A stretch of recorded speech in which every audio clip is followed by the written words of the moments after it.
Hi, everyone, and welcome. My name's Nicola Yelland. I'm the Professor of Early Childhood Studies here in the Faculty of Education and the Director of a research hub called Global Childhoods. And I'd like to begin with an acknowledgement of country. I'd like to acknowledge the Wurundjeri, Woiwurrung, Boonwurrung, and Wadawurrung peoples on whose country we live and work.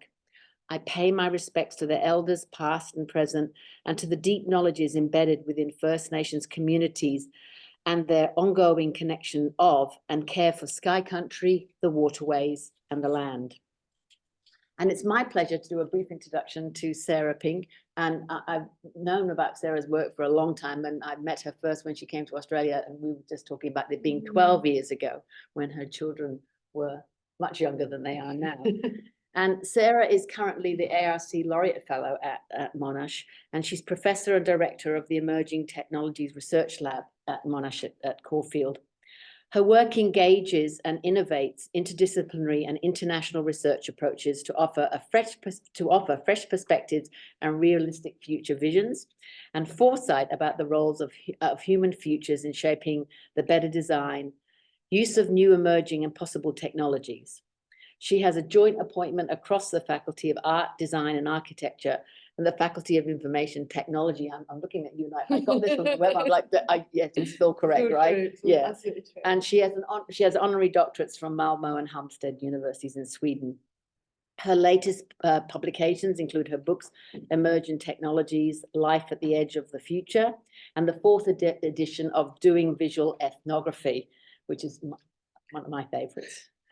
Her two most recent documentaries are Smart Homes for Seniors, and we're going to see video clips from that today, and The Digital Energy Futures, which is where I first met you coming into that project. Yes, that's right. She's currently making two documentaries about air futures and net zero futures, respectively, as well as collaborating in other filmmaking projects in Australia and Sweden. So welcome to Sarah. Thank you so much for coming. Yeah, thank you, Nicola, for that lovely introduction. And it's funny, we have a reading group in our lab at Monash, and we were just talking about book titles and concepts and how they move forward. And I said at that meeting today, you know, I've made so many wonderful friends through my visual ethnography book because of the dialogues and the conversations, all the people I've met through the discussions that book inspired and generated when people wrote to me about it. And so it's wonderful that Nicola mentioned it now, and that it's kind of also very much part, I think, of the design ethnographic filmmaking practice that I want to talk about today, because in many ways the visual ethnography work has also inspired this practice, and was in a way the practice I developed before I started to develop the practice I'm going to talk about today. So you get this working properly. So today I'm going to talk to you about the design ethnographic filmmaking practice, but before that I'm going to talk to you a little bit about how I got there and why that practice is important to me. And I'm also going to connect that to the work that I'm doing at the moment, which is about futures. And as a bit of a kind of a prelude to that, I would say that all of my work at the moment is about understanding possible futures through the social sciences, through anthropology mainly, but also through documentary and creative practice and other ways in which we can encounter the way and design practice, thinking about how can we encounter the ways that futures could feel rather than just talking about them and talking about the imagination of them. How can we actually understand and consider how possible futures might be constituted in ways that might contradict or go against the dominant narratives about which coming from industry, government, business consultancies, and all of these organizations which try to imagine top-down futures and then think about how people might be shaped and adapted to live in them. And that's a big part of my work. It's also a big part of my lab's work, especially around the emerging technologies questions in space. So thinking of that, I guess, I'd like you to try to take that as context for most of the things I'm going to talk about today as well. The next slide is actually the thing.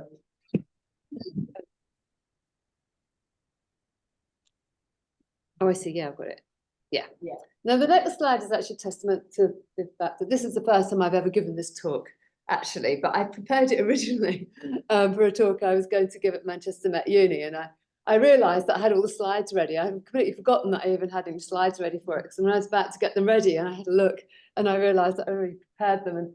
And when I give talks overseas, I always put some fake kangaroos in them, just to remind everybody that I'm actually speaking, usually from research that I've done from Australia. And I think that's quite important to think about, because for me, it's also about the question of when we investigate futures and we try to develop new understanding futures, new ways of communicating about possible futures, then we need to be very conscious of where we're speaking from and where we're doing our research, where we're writing from, and also about the possibilities we have in Australia with the wonderful research cultures and communities that we have to lead in this field and to lead in some of these questions. We are first, we are before Europe temporarily, you know, we get up in the morning before them every day. And but also we're very unfortunately well ahead in terms of some of our extreme weather and climate change experiences. So again, I think there's some kind of interesting things that have configured in some of our research, especially around energy futures, where we've got some really important insights about possible futures to share with the rest of the world. So again, I think that consciousness of where we are and where we're working from is so important.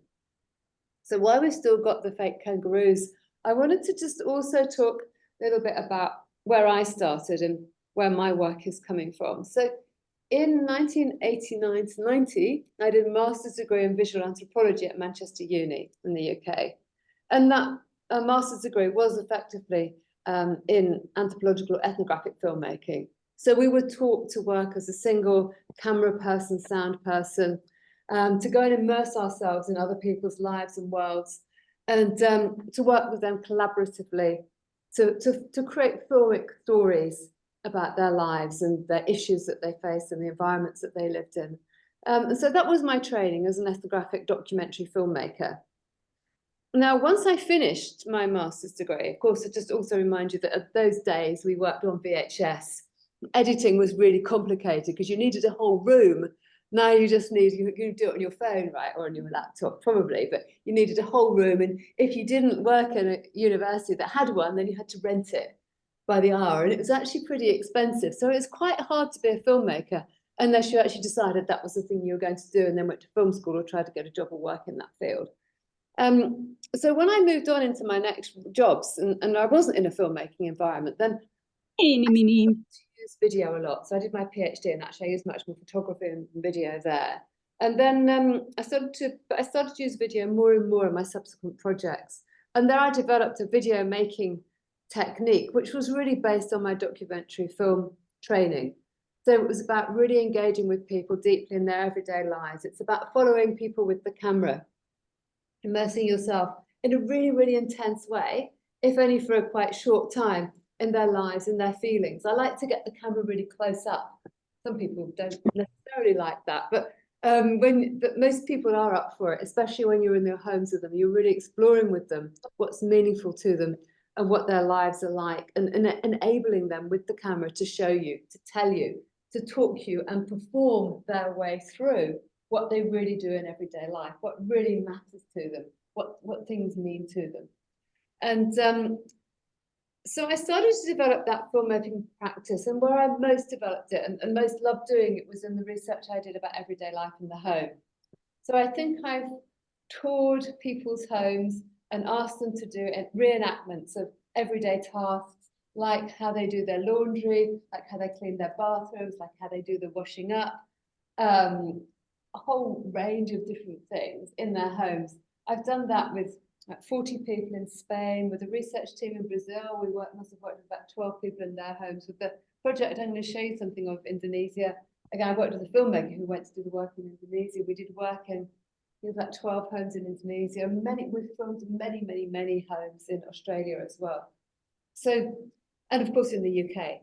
So in the end, I've done this kind of research with people in their homes, following them with the camera, and also turning every person's life and experience into a short video story with hundreds of research participants. And in my work, I've written about that as a tour and video reenactment method. And for many years then, until maybe around, I've made a few films along the way, but one of them was made with an organisation that I worked with. Others were kind of short pieces.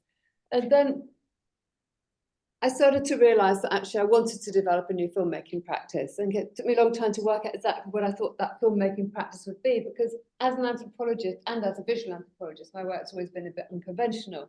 As an anthropologist, I've tended to work in quite different ways to other anthropologists. My work has been very engaged with other organisations, with different projects, lifetimes and scales, but also I've reached out to so many different disciplines in my career. So I've worked with people who work in the construction industry and healthcare, in education, in art, different areas of arts practice. I've worked with engineers and I've worked with designers. So I wanted to kind of think about how do I bring all of that together in an anthropological filmmaking practice? What does that actually mean? And so the results eventually, and I'll talk a little bit more about how I came to the idea that this was design ethnographic filmmaking in a little bit. But that's an introduction, I think, to the story that it emerged from. Yeah, I'm just gonna, people online have to protect you. Oh no, they can't hear me. We're not on presenter mode, we're on your Oh. notes mode. I thought we were, they can see your notes, but Oh, I think it's, we've just got oh yeah, we probably need to go. yeah, to the, And actually the notes have got nothing to do with the presentation as well, because they're from old slides. They're even more misleading. if you're, I'll show you what one of them can see. If you're happy with that, we'll go on with it. Look, she said like that. I thought that was okay, but Oh yeah, that's what I can see, but it's yeah, not what, that, it's probably what they have to see if they're seeing the screen, Yeah. right? Because it's not what the projector. Yeah. No, that's I fine. think, They'll just what do get a you, preview of what. yeah, I think we'll just keep up with that one. Sorry Mhm. to interrupt you with the flow there. Well, I think we'll go on. So fine. No. Do you Yes. want more light, but could be either this or? No, it's good. Yeah. So there's also another point about the work that I do and the work that we do in my lab, in the Emerging Technologies Lab more broadly. And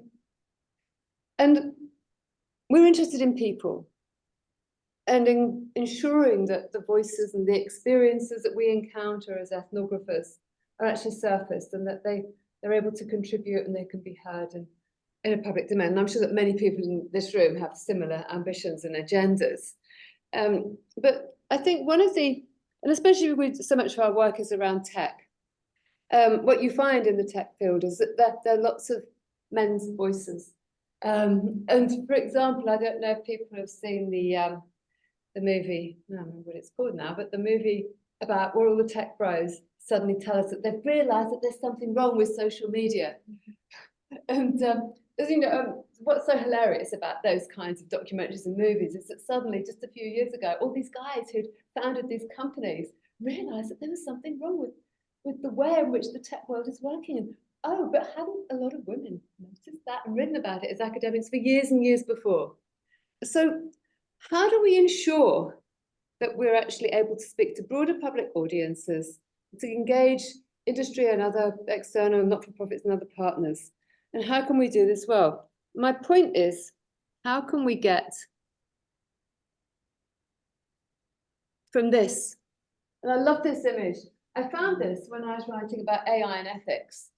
And what was so fabulous about it is that this is the group of people who are speaking about that. This is the AI for good, AI for people's ethical framework, for a good AI society. And look at all of those people up there.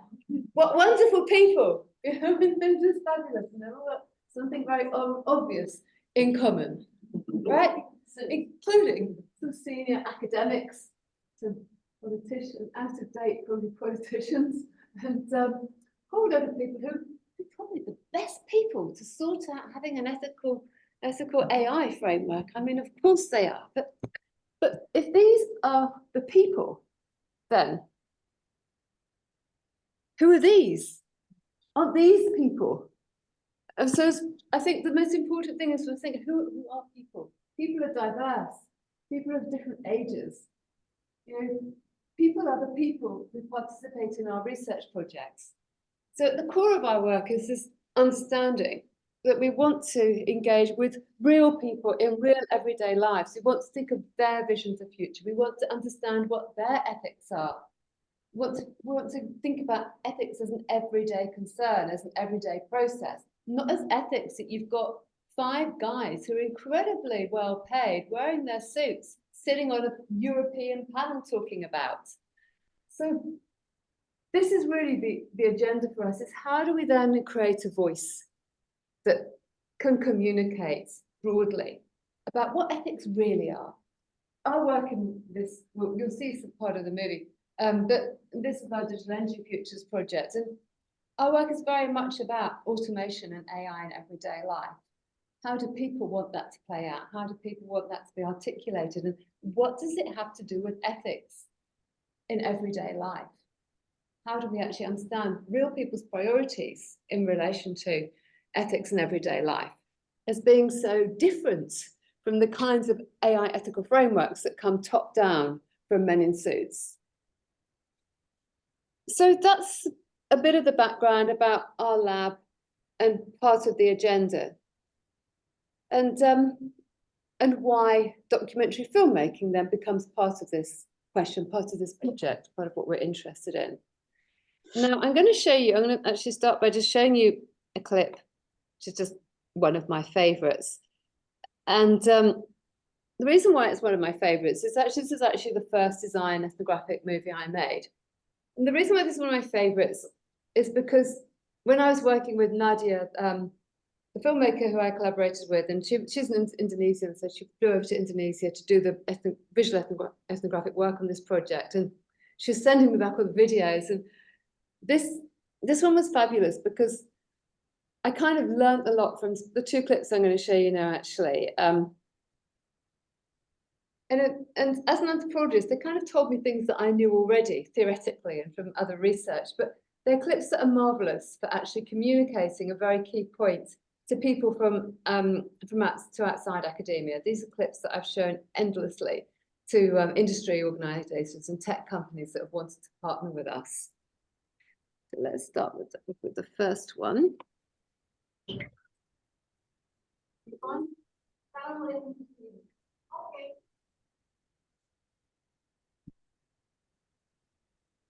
Although it might seem a mundane activity, laundry is a concern for environmental sustainability agendas, locally and globally. But it's not always simple to navigate everyday life in an environmentally sustainable way. Ini makan banyak air. Ya, banyak. Airnya dari mana? Dari sumur. Kita bisa meneliti mana yang bergantung terang kotor, mencucikan dulu. Dalam sama-sama kecil. Isu air berhubungan seringkali jadi tagline atau stiker atau apa namanya pelayan masyarakat kan tidak berhubungan sama kan ya. Lalu sendiri seperti itu dia tidak bisa. Saya sih tahu ya, saya seperti memilah-milah baju dan itu kan boros di air, apalagi kalau deterjennya misalnya memang sejarah masih tapi situasinya bagaimana dong? Karena belum ada yang bisa mengakomodasi kebutuhan saya gitu.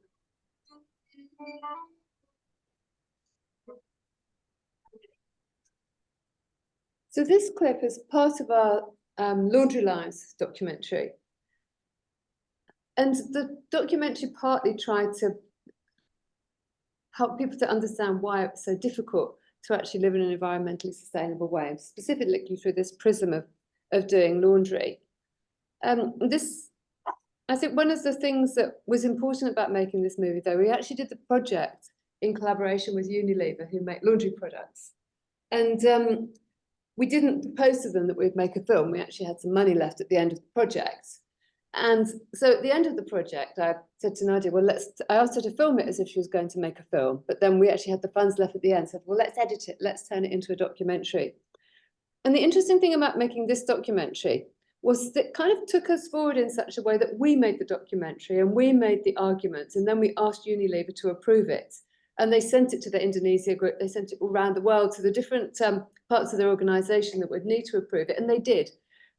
Which for us was, I think, was really important, because we made a film to speak to our academic audiences, to speak to more wider public audiences, but also to speak to industry. And what was quite wonderful was that there was an alignment in doing that. And for me, I think there's something very important about thinking about how do we work in ways that are aligned in such a way that they can make statements like we hope we've made with this movie. How do we bring together different stakeholders into the same space? And I believe that documentary and documentary filmmaking is a marvelous way to do that. The next clip I'm going to show you is the one which the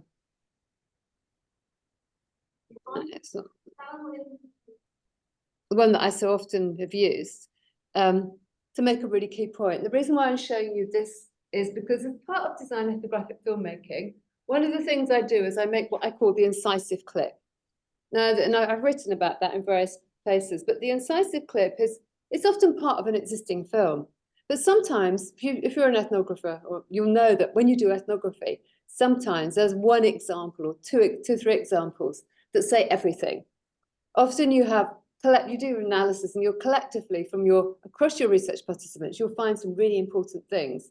Sometimes or nearly all of the important things you find just cohere, right, in the example of some person's life or some person's experience, or a particularly important point will cohere and emerge and just become so visible in that particular example. And often when we write, then we would write up that example as one of the key ones that we'd use to demonstrate our points, our evidence.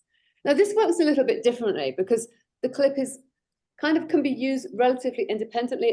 It is from the film, but it's also can be shown without the rest of the film. It doesn't have to be part of an article. It's a clip that I show very often just to shift perceptions, just to bust some of those myths about how people use technology. And what you see probably won't be much news to you, but it has been. So it's been a great wake-up call to so many of the people I've shown it to outside academia.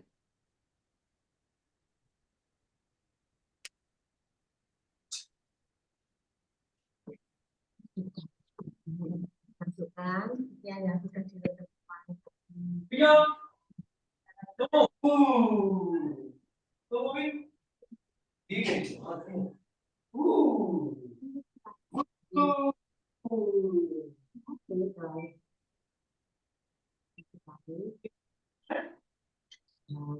Ini cuma jadi keringan itu tok. Mesin cuci kan bisa untuk dinas juga. Kalau nggak pakai mesin cuci aja kenapa saya nggak suka dengan gimana nanti bajunya kan terus nggak yang ada gambar-gambarnya gitu.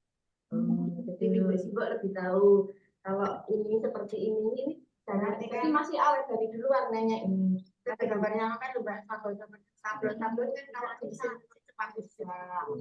Jadi sibuknya itu dulu jadi biar awet. Pakaian itu kan biar agak lama, udah lama tapi masih ini warnanya. Celana saya di sana ini sudah lebih dari setahun. Masih bagus di tahun. So that very point that you don't necessarily use the washing machine to wash your clothes it's been such a great way and such an accessible way to communicate this point that people don't necessarily use technologies in the way that would be expected or the way they're meant to, which endures across all of our projects, and it still needs to be said over and over again. So that movie was finished in 2015, and it's been screened at various film festivals, and I know that quite a lot of people have used it in teaching. It's now freely available on Emerging Tech Lab websites, but especially when I first made it, I showed it to quite a few groups of people, and I started to ask myself, well, what is this movie for? Right? We did the research, we filmed, we workshopped how we wanted to tell the story and what we wanted to tell, but we didn't actually start that off with the question of what the movie was for, or what kind of movie is it, what genre is it? And of course, I haven't shown you the whole thing, but the way that I talk in the narration as well is to really set it up as almost as a design problem. And there's a question of, well, how do I finished with the question, how do we design for the future of laundry for these people? What should we do? What do they need? And I started to realise that actually it would be a great film to show in design studios.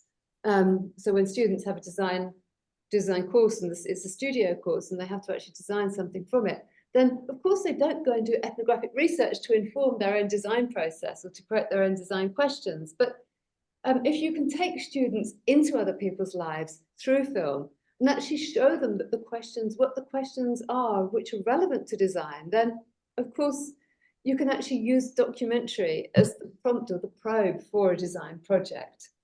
So I started to think, well, that's super interesting, isn't it? And maybe this is a design ethnographic filmmaking practice. And then I wrote about it. I've written a few pieces about, including that movie and some of the other ones I'm going to show you. But then I kind of left it there for that time, because I moved on to work on other projects and I do other things. And then when we started our next Digital Energy Futures project, then I had the opportunity to make 2 more films. And again, in our Smart Homes for Seniors project, I had another opportunity to make a documentary. So I kind of want to come now to the Emerging Technologies Research Lab, because I made the Laundry Lives film before we moved to the Emerging Technologies Lab, which I set up at Monash in 2018. So it's not 2023, now it's 2024. So we're past our 5-year milestone, which we're coming up to last year. And, you know, we've grown. I think there were about 40 of us at one point. I'm not sure exactly how many of us there are at the moment. But so we've grown from being a small group of 5 or 6 people who moved from RMIT to Monash in 2018 into a really vibrant lab with people doing lots of interesting projects that focus around technology, around design, around participatory design. And of course, so we have this documentary filmmaking theme that's part of the work of our lab. The next movie I want to show you some clips from is our, I think, is our Smart Homes for Seniors project. In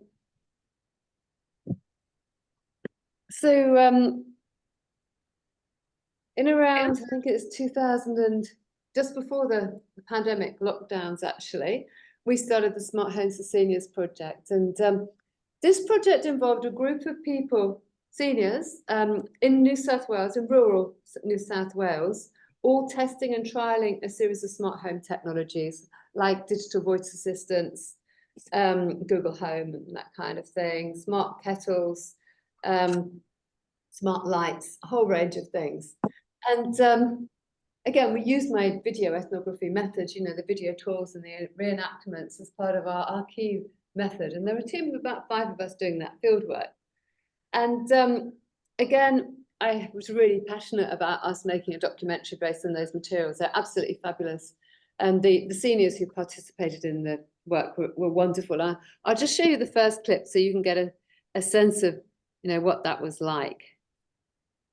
Do you always say please when you talk to Google? I do.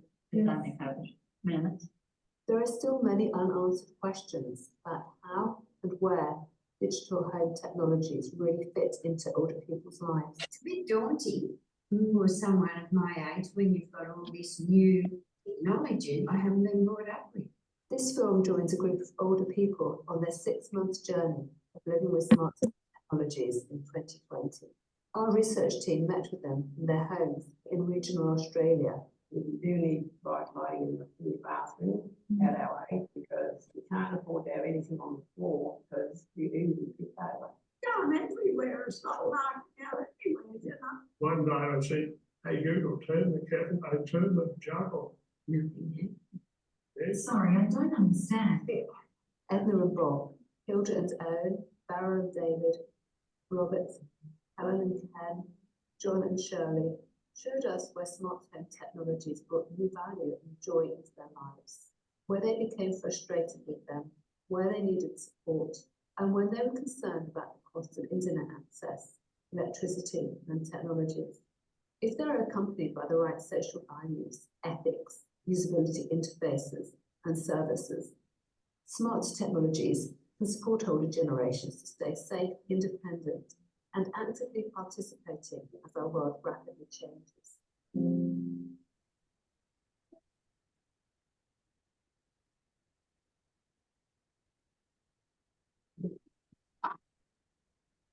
So that making that documentary was an absolutely wonderful experience. But To speak, what I wanted to say before I show you the next clip, though, is that actually what happened when we made the documentary was that we went to New South Wales to do the first piece of field work and to film. And I was going to work with a documentary filmmaker who would then be going back with me to make the real documentary.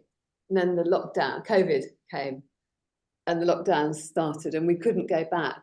So actually a lot of the, we had to do the second stage of the project online. And we never went back. We never actually met these people again. Although we felt like we knew them so well because our experiences of being in their homes, and you can see from the footage, like how wonderful the way in which they received us and the way that they engaged with us in their homes. We felt so close to them, although we only visited once. And I also have to thank my wonderful friend and colleague, Kit Williams, who actually produced the film for us. So we actually created this film with stock footage, with some of Kit's footage actually from other work she'd done, and with the camera work that we'd done when we'd actually been working with the families. And some of the researchers weren't trained in filmmaking. So which is why some of the families who I filmed and one of my other colleagues filmed feature much more in the documentary than others.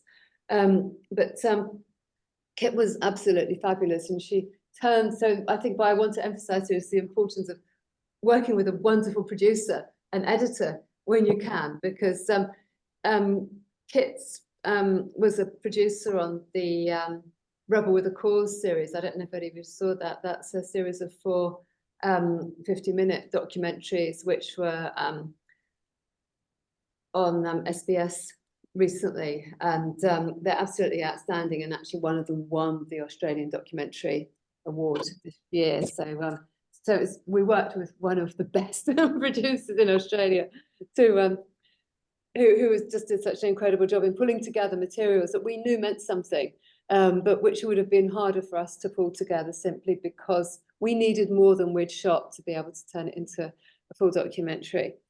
So I'll go on to our next clip, and this is Edna. Edna was a fabulous participant. And I think one of the interesting things that we found, again, working with in these films as well, often you're going into unknown territory. One of the things that was fascinating for us was if we were actually even allowed to include Google Home in our documentary. What were the rights, you know? And we actually we got some help with that, and we found that we were allowed to. But of course, there were lots of things we couldn't include because the seniors absolutely loved listening to music on Google Home. And of course, it would have cost us thousands of dollars to be able to include that. So here you'll get a little bit more of a sense of what it was like in to somebody and ask them to turn a jug on. It's not a jug, it's a kettle. So you have to be very precise in what you say, otherwise nothing happen. One night I said, the bedroom, I said, hey Google, turn the kettle, I turn the jug on. Nothing happened. Yeah. Sorry, I don't understand. So we had to get used to calling something different. Or Do you want to try and ask Google to turn the kettle on? What do I call the kettle? Smart kettle. Oh, just kettle. A kettle. You ask him. Oh, The Google. like it. Yes. Google, turn on kettle. Yes. Hey, Google, turn kettle on. Okay, turning on cooking smart kettle. Hey, Google, turn kettle on.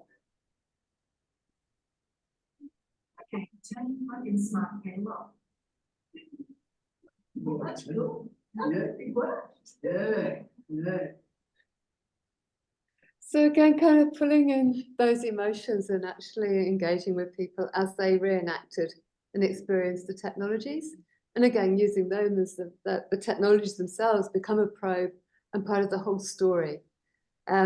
So again, one of the kind of key principles of this filmmaking style is to really engage with people as they do things in the real environments that they live in, and actually think of those as ways of learning about the way in which they encounter things, the way in which they feel about things, and also the stories that people will tell once they do really engage with those kind of technologies and other things in their homes.